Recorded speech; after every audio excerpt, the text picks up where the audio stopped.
Nice. So you mentioned focus as being one of those skills, and you provided some great examples of how to bring focus into everything we do as adults, and in your case, working with students. In addition to focus, what are the other tenets of your after school programming?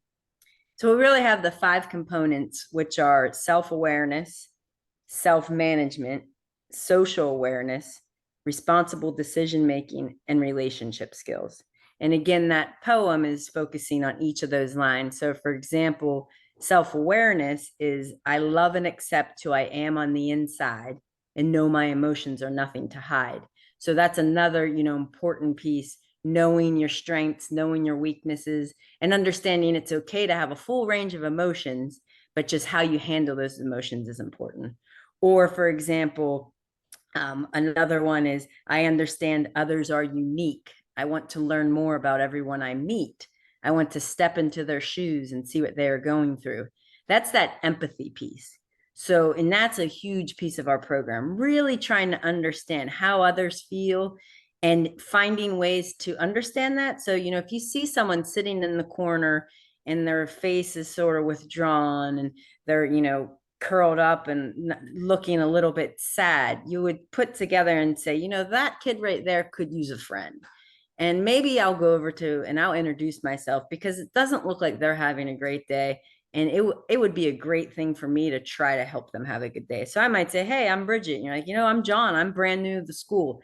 But you want that kid that can recognize that rather than honestly just kind of walking by because you're not really thinking about it. We want kids to recognize and understand others and how they might be feeling and finding ways to connect and help them.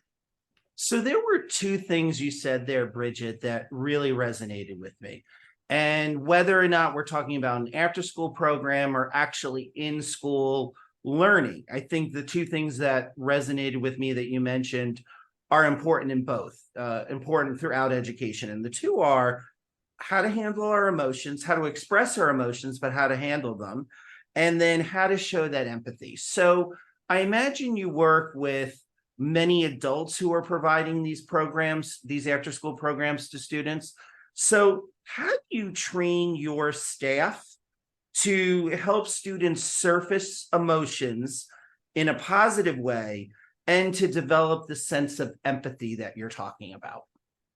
It's interesting that you point out the adults because it starts with the adults, because a lot of the adults that we begin working can't do that themselves. Exactly. They don't necessarily have the most empathy, and they sometimes can't control or express their emotions. So we really start with that piece first, helping the adults understand what social emotional learning is, and even going through some exercises with them to say, here are some ways that you can work on these skills.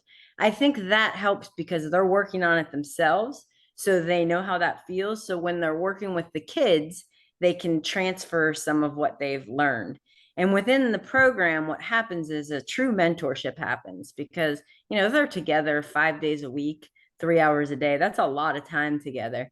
And so it really is reliant on that adult saying, here we have a safe, trusting place to build this relationship.